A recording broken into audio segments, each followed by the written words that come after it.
최근 한인타운의 개발이 한창입니다. 새로운 아파트와 콘도가 지어지고 있으며 지하철 공사도 진행 중입니다. 먼 미래를 위해 시작된 공사들이지만 시민들은 불편함을 겪고 있습니다. 외국인들의 유입이 많아지면서 어느 정도 자리를 잡은 유가.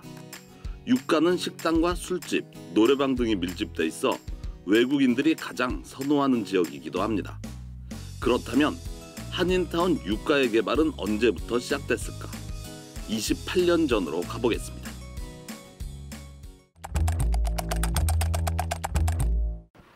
지금은 한인타운 내 가장 유동인구가 많은 유가, 아스팔트 공사가 한창입니다. 지금 도로 공사가 진행 중인 유가의 버먼트 애브뉴에서 옥스포드 애브뉴 구간 도로 확장 공사가 내년 5월에 모두 끝나면 이곳의 차량 통행이 훨씬 부드러워질 것으로 전망됩니다. 1990년만 해도 유가의 경기는 활발하지 않았습니다. 48피트였던 길이 58피트로 늘어났으며 미터 파킹도 없었습니다. 윌셔와 벌몬입니다. 당시 벌몬 선상 유가와 윌셔 사이에 있는 남대문 시장도 기억납니다.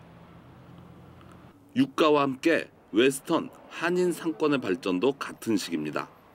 최근 들어서 코리아타운 웨스턴가가 새로운 한인 종합상가 지역으로서 그 격과 틀을 형성해 나가 타운 상가의 기존 위치에 큰 변화를 주고 있습니다. 위에서 보이는 웨스턴입니다. 지금은 3층짜리 건물과 함께 들어선 마켓의 명칭은 바뀌지 않았습니다. 한인타운의 인구 유입도 이때부터 본격적으로 늘어난 것으로 보입니다. 처음 이민 생활에서는 저희들이 나쁜 동네에 살았는데 이제 점점 경제적인 여건이 좋아지기 때문에 저희 이민자들이 이 근처로 많이 오게 된 것이 가장 중요한 원인이라고 보고 있습니다. 바뀐 상점도 보이지만 아직도 영업을 하는 업소들도 적지 않습니다. 올림픽입니다. 자동차들만 옛날 차들일 뿐 상점들은 지금과 크게 다르지 않습니다. 올림픽과 놀만디의 경우 지금과는 다르게 신호등의 시간이 짧아 노인들의 안전에 문제가 되기도 했습니다. 올림픽과 놀만디의 횡단보도입니다. 한인들이 많이 이용하는 이곳을 직접 건너보겠습니다.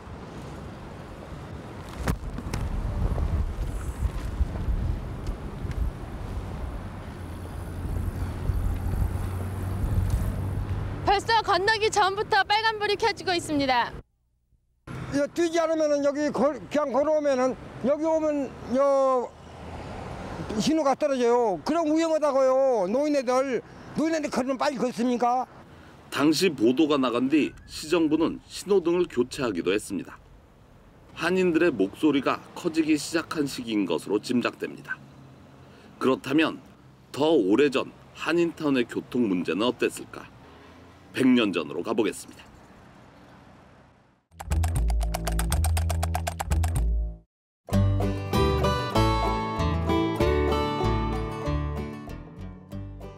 (1920년대) 윌셔와 웨스턴입니다.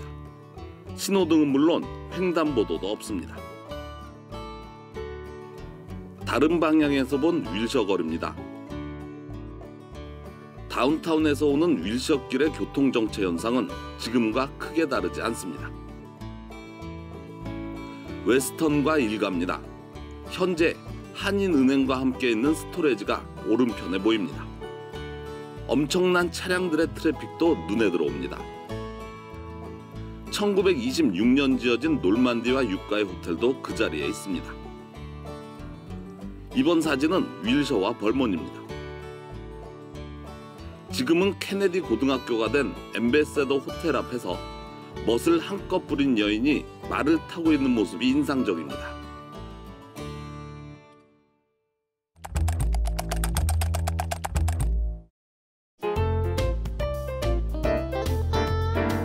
(1930년대에) 들어서면서 윌턴 극장의 공사가 시작됩니다. 이후 극장이 들어서면서 윌셔와 웨스턴 상권이 발달하게 됩니다.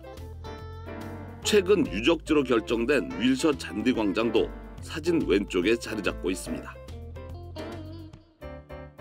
윌셔와 알렉산드리아의 게일로드 아파트가 보입니다. 당시 이 아파트의 소유자인 동시에 부동산 재벌로 알려진 게일로드 윌셔 씨는 1890년대부터 윌셔길을 번영시킨 장본인이기도 합니다.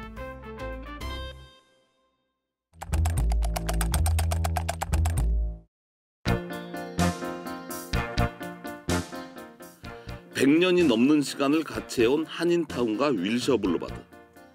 이제는 센트럴 LA의 중심지로 성장했습니다. 1900년대 초반부터 발전해온 이 지역은 이제 시정부가 정한 LA 주요 관광 포인트로도 선정돼 있습니다. 그 시절 지역 주민들의 노력, 이후 한인들의 성실함이 지금의 한인타운과 윌셔를 만들었다고 해도 과언이 아닙니다. 지역 사회의 발전을 위해 공들였던 주민들의 노력은 그때나 지금이나 변하지 않았습니다.